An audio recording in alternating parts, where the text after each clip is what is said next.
Gracias por estar de regreso con nosotros. Para nosotros es un honor que usted pueda estarnos viendo a través de este programa. Y hoy estamos hablando sobre Moisés y el encuentro que tuvo con Aarón, su hermano, cuando Dios les da una encomienda a ambos para que pudieran ellos ser agentes para la libertad del pueblo de Israel en Egipto. Y hablamos hace unos minutos acerca de Egipto, que es una representación de un sistema de esclavitud, de un sistema opresor en la vida de las personas. Y nosotros como creyentes, todos en algún momento tuvimos una etapa en donde teníamos esclavitud, éramos presa del pecado. Quiero leer un pasaje que se encuentra en Juan capítulo 8. Jesucristo estaba hablando a los judíos que habían creído en Él. Y en el versículo 31 dice: si vosotros permaneciereis en mi palabra, seréis verdaderamente mis discípulos y conoceréis la verdad, y la verdad os hará libres. Y Cristo estaba hablando de una libertad que puede venir a nosotros, a nuestras vidas, por causa de conocer la verdad, conocer a Cristo. Y ellos se sintieron incómodos con esa palabra de parte de Cristo y le respondieron: linaje de Abraham somos y jamás hemos sido esclavos de nadie. ¿Cómo dices tú seréis libres? Jesús les respondió: de cierto os digo que todo aquel que hace pecado, esclavo es del pecado. Y el esclavo no queda en la casa para siempre, el Hijo sí queda para siempre. Así que si el Hijo os libertare, seréis verdaderamente libres.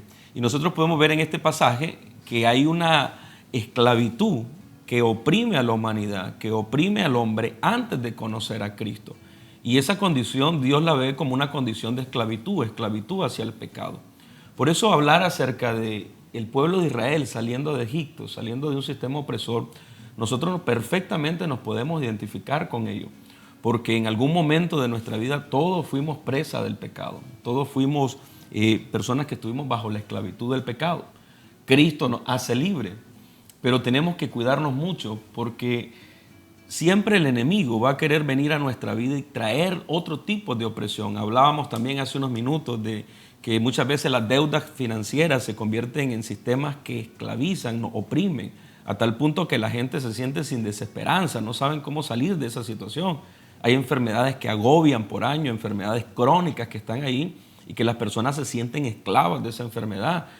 Problemas en el hogar, situaciones de pecado, situaciones de adicción. Usted le pregunta a un adicto al alcohol, un adicto a diferentes tipos de drogas, si esa persona se siente libre, le va a decir que no, que se siente esclavo.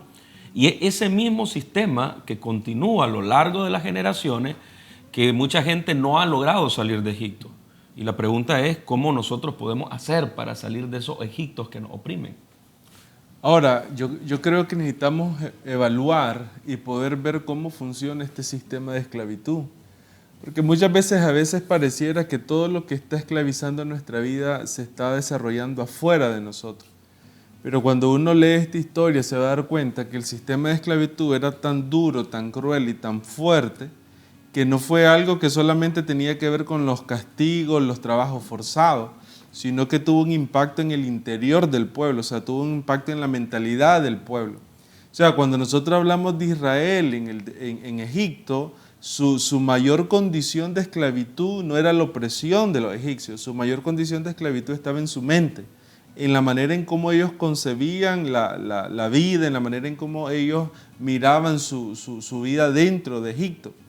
Y algo que dice Éxodo capítulo 6, versículo 9, porque en el segmento anterior hablábamos que el pueblo recibió con agrado a Moisés y adoraron a Dios. Hasta ahí pudiéramos decir, el pueblo dijo, nos vamos a la libertad. ¿Qué es lo que a veces pasa con nosotros? Cuando miramos una condición en nuestra vida, estamos orando, estamos buscando ayuda y de repente decimos, ok, vamos hacia adelante. Pero capítulos después, en el capítulo 6, dice que el pueblo no escuchó a Moisés. Y dice por dos cosas importantes. Dice porque tenían congoja de espíritu y por la dura servidumbre. Entonces muchas veces creo que cuando uno va a producir esos procesos de libertad, el primer lugar donde tiene que ir es adentro.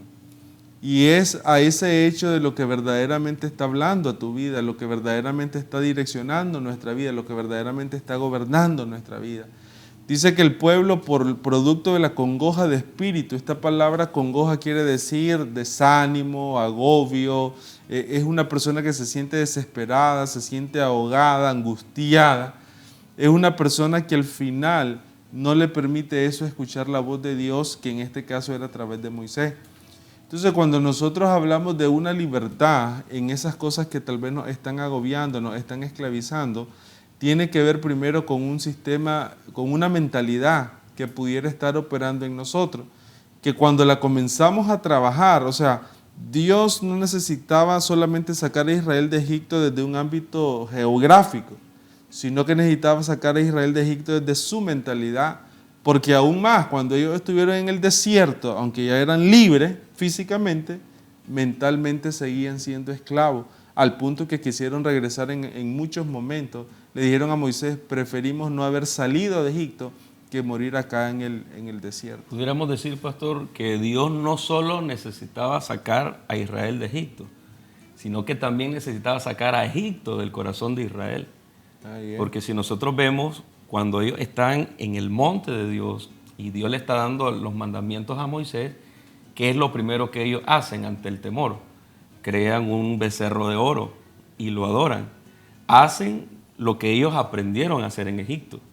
O sea que había la necesidad de que Dios sacara a Egipto del corazón también del pueblo. Y es lo que usted está diciendo, que muchas veces, siempre, antes de empezar cualquier cambio de libertad en nuestra vida, lo primero que tenemos que hacer es ver todo eso que está oprimiéndonos dentro. Formas de pensar, sentidos de nuestro corazón, maneras de comportarnos, que son erradas, que nos mantienen en ese mismo sistema. Y entonces cuando nosotros nos liberamos de eso primeramente por dentro, se abre, hay una apertura para poder ser libres afuera. Por eso es que hay creyentes, a mí me gusta mucho la ilustración que se usa a veces con el elefante pequeño. O sea, el elefante pequeño estaba amarrado a una cadena, a algo que lo establecía en un punto. Él trata de soltarse, pero él no tiene la fuerza suficiente para poder romper la cadena y moverse. Y después de muchos intentos de tratar de ser libre, al final él rinde su espíritu, rinde su voluntad y no sigue haciendo el esfuerzo. Pero dice esta ilustración que cuando el elefante llega a edad adulta, ya tiene la fuerza suficiente para romper la cadena y poder salir. Ya él interiormente, ya su espíritu está esclavizado, o sea, ya su espíritu ya no hace más intento, ya no hace más esfuerzo. Y eso es lo que hoy yo creo que necesitamos afianzar en nuestros corazones. O sea, siempre podemos salir de cualquier condición. O sea, la Biblia dice, aún dice, 7 veces cae el justo y de todas ellas lo levantará el Señor. Pero mucho tiene que ver no con lo que está pasando afuera. O sea, alguien diría, ¿cómo salgo de un problema financiero? Entonces las personas dicen, bueno, necesito más dinero, necesito 2 trabajos, necesito buscar un trabajo donde me paguen más. Todas esas cosas tienen que ver con elementos externos, pero realmente las situaciones financieras comienzan a resolverse cuando comenzamos a trabajar dentro de nuestro corazón. Trabajar con contentamiento, ser buenos administradores, poder no gastar más de dominio propio. De lo que nosotros ganamos. Todas son cosas internas del corazón. Contentamiento, creerle a Dios, tener fe. Entonces, todas son condiciones del corazón que tienen que ser resueltas primero para poder tener una libertad externa posteriormente. Efesios 2:1 nos dice, y Él os dio vida a vosotros cuando estabais muertos en vuestros delitos y pecados, en los cuales anduvisteis en otro tiempo, siguiendo la corriente de este mundo conforme al príncipe de la potestad del aire y el espíritu que ahora opera en los hijos de desobediencia. Cuando nosotros venimos al Señor, hay algo que acontece, hay un cambio espiritualmente, hay algo que se nos es revelado, hay velos que son quitados. Pero cuando nosotros empezamos a caminar, la primera pregunta es cómo nosotros nos apartamos o sacamos nuestros hábitos y nuestras costumbres que por años tal vez fueron establecidas. Entonces es ahí donde vemos a un Moisés y Aarón que es recibido por el pueblo, adoran al Señor, pero después ellos entran en una transición donde comienzan a luchar con los hábitos y las costumbres que por 400 años ellos habían tenido en ese lugar. Y es ahí donde hoy nosotros necesitamos entender de que necesitamos empezar a trabajar en una transformación en nuestra mente, en renovar la manera como estamos pensando, como vemos las cosas. Porque usted decía, Pastor Rubén, ellos no era solo un tema externo, su mayor lucha era interna, porque eso lo que los iba a hacer era estar claudicando en dos lugares. En un momento decían sí, en otro momento decían no. Y es ahí donde comenzamos a ver nuestra vida cristiana y vemos que estamos con una necesidad, llegamos a la iglesia, escuchamos una buena palabra, sentimos el mover del Espíritu, sentimos que ahora sí vamos a poder superarlo, pero al día siguiente tenemos que ir y confrontarlo, tener la realidad. ¿Y ahí qué pasa? Entonces nos rendimos otra vez, decimos no se va a poder, nuestra fe mengua, no creemos que sea posible y de pronto caemos en la misma condición o una condición más complicada.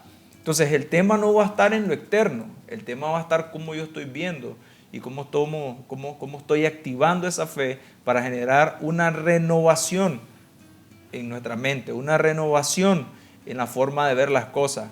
¿Para qué? Para que nosotros le demos lugar a que se establezca todo lo que Cristo tiene preparado para nosotros. Y esa disposición tiene que venir de cada uno de nosotros. Es una decisión que nosotros necesitamos tomar. El pueblo tomó la decisión de recibir a Moisés y Aarón y adorar. Pero después el pueblo también tomó la decisión ya no escuchar a Moisés y comenzar a dejarse guiar por el entorno y no por lo que Dios había dicho. Pero estos son tiempos donde nosotros, más allá de lo que pase afuera, necesitamos empezar a ver hacia adentro y ver lo que está en el interior de cada uno. Y ese es el Señor. Así que les agradecemos por haber estado con nosotros y queremos invitarlos a que nos acompañen en el siguiente programa, porque vamos a seguir hablando sobre esta parte del pueblo en Egipto y de algunos elementos claves que nos pueden servir en este tiempo para que, si de alguna manera nosotros podemos estar hoy atados a un sistema, podamos salir y podamos tener una libertad integral en Cristo Jesús. Muchas gracias y que Dios les bendiga.